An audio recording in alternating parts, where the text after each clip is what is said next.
नमस्कार, India 20 news UP में आपका स्वागत है और मैं हूं आपके साथ आरती सिंह आजाद। और करते हैं रुख खास खबरों की ओर। बीजेपी की तरफ से मुक्ताकांक्षी मंच पर विशाल जनसभा का आयोजन किया गया, जिसमें पूर्व प्रदेश अध्यक्ष दिल्ली मनोज तिवारी और नाव सांसद डॉक्टर स्वामी साक्षी जी महाराज, उत्तर प्रदेश कैबिनेट मंत्री बेबी रानी मौर्य समेत भाजपा के कई आला नेताओं ने सहभागिता की। साथ ही 9 साल में भाजपा द्वारा कराए गए कार्यों की जानकारी भी दी। इस दौरान साक्षी महाराज ने कहा कि विपक्ष दिन में सपना देख रहा है, वहीं दूसरी तरफ मनोज तिवारी ने कहा कि पटना की बैठक पंचर हो गई है। रिपोर्ट सुमित खरे। तो मेरी आत्मा मुझे माफ नहीं करती। मैं राजनीति में क्यों आया? तो राजनीति में जिन उद्देश्यों को लेकर के मैं आया, मोदी जी की कृपा से, भगवान की कृपा से लगभग उद्देश्य पूरे हो गए। पत्रकार बंधु एक और रह गया, आप पूछे उससे पहले ही बता देता हूं। हम अपनी सरकार में समान आचार संहिता बिल भी ला करके रहेंगे, उसे भी पूरा करने वाले हैं। अब बड़ी पत्रकार मुझसे भी पूछ रहे थे कि अखिलेश यादव कहते हैं कि 9 साल में मोदी ने कुछ नहीं किया। सूर्य निकले और उल्लू को दिखाई न दे तो सूर्य क्या क्या दोष है? मैं किसी को उल्लू नहीं कह रहा, पर मैं कह रहा हूं सूर्य निकले और उल्लू को न दिखाई दे, उसे घोर अंधेरा दिखाई दे तो सूर्य का कोई दोष नहीं। 9 साल में क्या विकास किया? हम कहते हैं 9 साल बेमिसाल। एक एक विकास ऐतिहासिक है, चुनाव जीतने के लिए पर्याप्त है, पर हम चुनाव के लिए राजनीति नहीं करते हैं। मोदी जी राष्ट्र के लिए राजनीति करते हैं, देश के राजनीति करते हैं, गरीब के लिए राजनीति करते हैं। आप तो हमारे लिए राजनीति करते हैं। वो पाकिस्तान जो रोज हमसे कश्मीर मांगता था, और वो फारूक अब्दुल्ला जो लोकसभा में सीना ठोक के कह रहे थे मोदी 10 बार भी प्रधानमंत्री बने तो कश्मीर से धारा 370 नहीं हटा सकते। भाई और बहनों, धारा 370 भी गई, 35 ये भी गई, और पाकिस्तान 2 किलो आटा मांगने के लिए मजबूर हो गया, कश्मीर मांगना भूल गया। लेकिन ये विपक्ष को नहीं दिखाई देगा। विपक्ष सारा इकट्ठा हो रहा है, बड़ी बड़ी रैलियां। मालूम है किस लिए? विपक्ष कहता है मोदी हटाओ और जनता कहती है मोदी को बिठाओ। ये पत्रकार भी जानते हैं।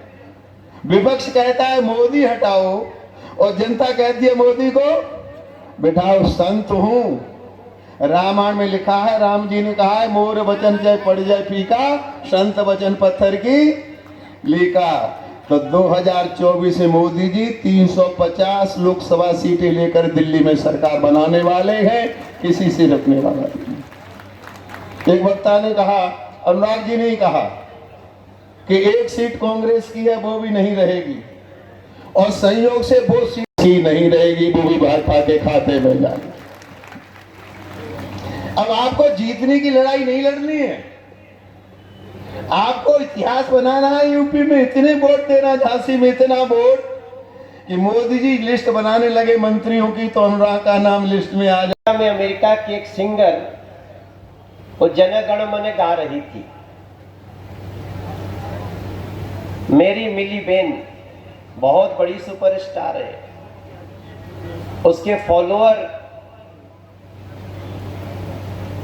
26 मिलियन फॉलोअर है उसके। और जब वो जनगण मन गा के जैसे ही समाप्त किया, मोदी जी ने उनको ऐसे दूर से नमस्ते किया। वहां से चलती है वो सिंगर और आकर के मोदी जी के पैर छू लेती है।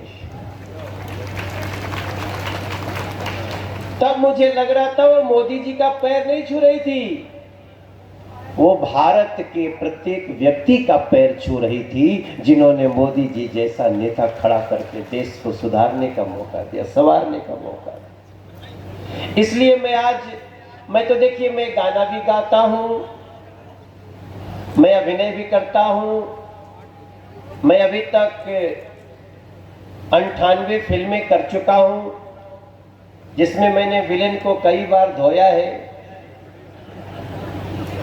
लेकिन जो विलेन को मोदी जी ने धोया है, उसके सामने सारी पिक्चर फेल है। और इसी का परिणाम है कि कोई जाके पटना बैठ रहा है, वहां भी बात नहीं बनती है तो जाके शिमला बैठेंगे, और बैठने में भी झगड़ा कर लेते हैं। वो दिल्ली वाला तो कर बाजी गया था। अभी अभी मैं आ रहा रास्ते में तो एक लालू जी के पार्टी के नेता है शिवानंद तिवारी, उनसे पूछा गया कि वो दिल्ली वाला अरविंद केजरीवाल गुस्सा क्यों हो गया था, तो उनकी ये बात है, मैं नहीं कह रहा हूं, उन्होंने बोला वो फालतू आदमी आ गया था, आके अपनी शर्त रख रहा था। आप जाइएगा तो थोड़ा देखिएगा, मैं भी उसको रिट्वीट करूंगा थोड़ी देर में। तो मतलब यही स्थिति है कि कहीं ऐसा ना हो कि अंदर मीटिंग चल रही है, बाद में कपड़ा फटा हुआ कई लोग बाहर आ रहे हैं, ये भी हो सकता है। क्यों? क्योंकि उनकी भारत माता की, ये झांसी की आवाज नहीं है, झांसी की रानी के झांसी की आवाज नहीं है। भगवान ने जिसे हाथ दिया हो हाथ उठा के, और ये खूनी पंजा नहीं, मुट्ठी बांध के हनुमान जी वाली, और एक हाथ दिया हो तो एक उठाना, और भगवान ने अगर दोनों हाथ दिए हो तो दोनों उठा देना मेरे साथ, मोदी जी के सम्मान में, इस देश के सम्मान में। भारत माता की, भारत माता की, वंदे वंदे वंदे।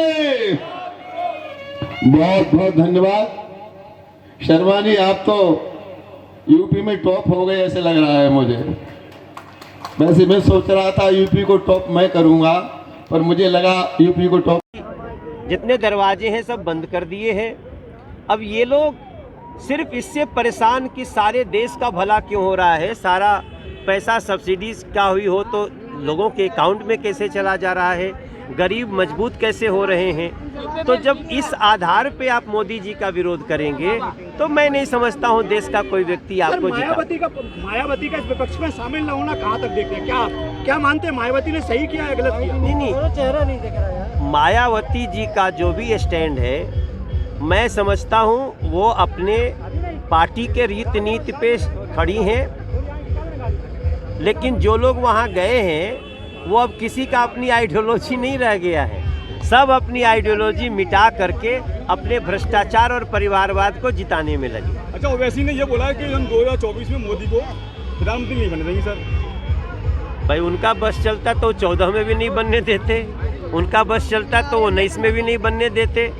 ये देश लोकतंत्र से चलता है और इस देश के लोगों ने नरेंद्र मोदी को अपने दिल में बसाया है। मैं यही प्रार्थना करना चाहता हूँ कि देश का हर नागरिक जागे और विचार करे, समीक्षा करे कि ये जो 20-25 लोग आपस में मिल रहे हैं, इन लोगों को भी तो सत्ता मिली थी, क्या किया, क्या चलाया, क्या दिया? कुछ नहीं। आज मोदी जी ने दिया, अब इनको लगता है भविष्य हमारा अंधकारमय है क्योंकि मोदी और बीजेपी एनडीए अच्छा कार्य कर रही है, तो उसका तो कोई इलाज जनता के पास नहीं। खबरों में लगातार बने रहने के लिए देखते रहे इंडिया 20 न्यूज़ यूपी। नमस्कार।